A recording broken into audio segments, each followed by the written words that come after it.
نحمده ونصلي على رسوله الكريم. محترم مسلمانان، موږ راغلي وو چکر لا لړم ته او ډېر بهترین ځایونه دي او ډېر ښایسته پیداګانې هواګانې دلته دي او ماشاءالله چې کوم نه موږ واپسۍ کې را روان یو د لړم نه د کړایانو نه راکوز شو لاندې راورسېدو. اوس هم ملګرو ته انتظار کوو او زموږ سره چې کوم دی څه ملګري شاته پاتې شو څه مخکې راغلي دي. زموږ سره په ښی طرف باندې حضرت مولانا عبدالقادر محمودي صاحب موجود دی، دا هم زموږ سره ناست دی او ماشاءالله ډېر بهترین ماحول دی.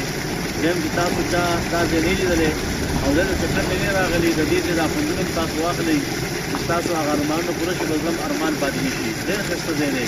که تاسو نور څه خبرې کول غواړئ حضرت مولانا عبدالقادر او محمودي صاحب هغه تاسو ماشاءالله حضرت مولانا مفتی ریاض صاحب دامت برکاته العالی اساس وړاندې ډېرې خوندورې خبرې وکړي.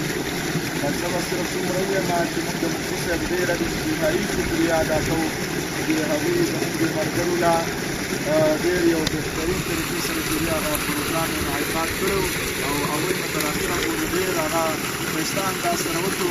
خو زه به د یوه خبره مفتي صاحب ته مخې ته راولم چې موږ سره ډېرو ملګرو دا وعده کړې وه چې دې پروګرام ته به ځو او دا به کوو دا به کوو.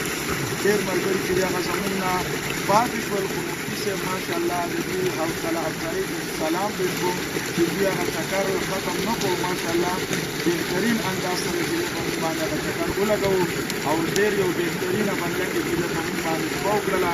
نو موږ به دا ووایو چې دا ماشاءالله د مفتي صاحب د شخصیت هغه یو برکت دی او د دې تبرکات ماشاءالله چې موږ باندې دا بهترین چکر ولګوو او دې حوصله افزایي ته زه بیا سلام ځکه پرې کوم چې دغه شان د مفتي ندیم صاحب هم داسې یو خوی دی چې هغوی کوم طرف ته اراده وکړي د کومې خبرې نو هغوی د خپلې خبرې نه نه وروسته کېږي.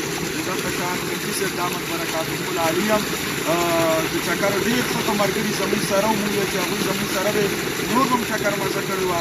خو ماشاءالله مفتي صاحب چې هغه خپل پروګرام سر ته ورسوو نو الله پاک چې د دوی په عمر او علم کې چې هغه مزید خیر او برکت واچي او دا مشران یې الله په موږ باندې وساتي.